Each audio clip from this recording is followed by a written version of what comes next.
Hi 4G, this is Unit 8, Lesson 4, Decimal Place Value with Money. Today, our skill, I went crazy because I was like, wow, there's a lot of 2G, 3G stuff in here.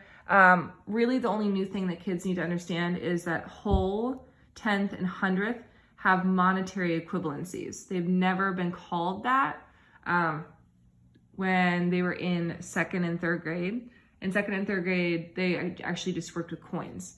So write money amounts as decimals to solve problems. You can actually just say this, write money amounts as decimals. But we're really like doing it to solve word problems, and that's the application.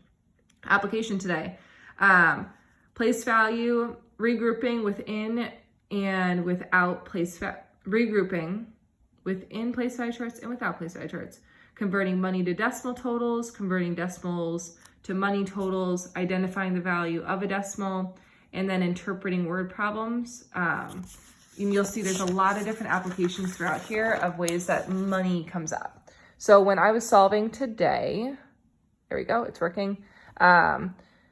This is the thing that kids need to know is new, and I'm going to show you it in two ways. So the problem said 5 wholes, 4 tenths and 13 hundredths. They've never talked about money like that before, but you know that you've been working on your decimals with kids, and so they should feel comfortable with it.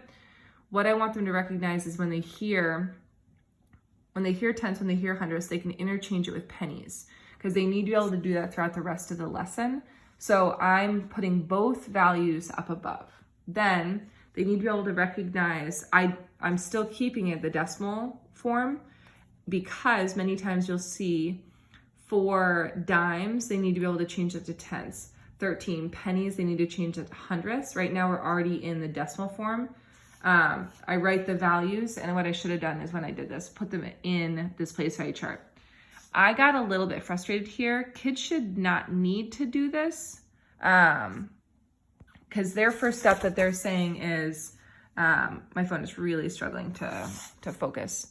Their first step that they're saying is, how can I use place value chart to help me represent dollars, pennies, whatever. I agree with that. That's right here.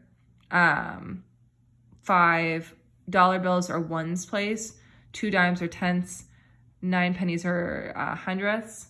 And then do I need to regroup? So when we got here, I didn't need to do any regrouping here, but they're suggesting on the intro that kids are gonna put the 13 here for hundredths. I do think you've done a better job teaching decimals, then we should assume that they would do that. So if you see this, we're teaching them that you obviously have to regroup and then find your total.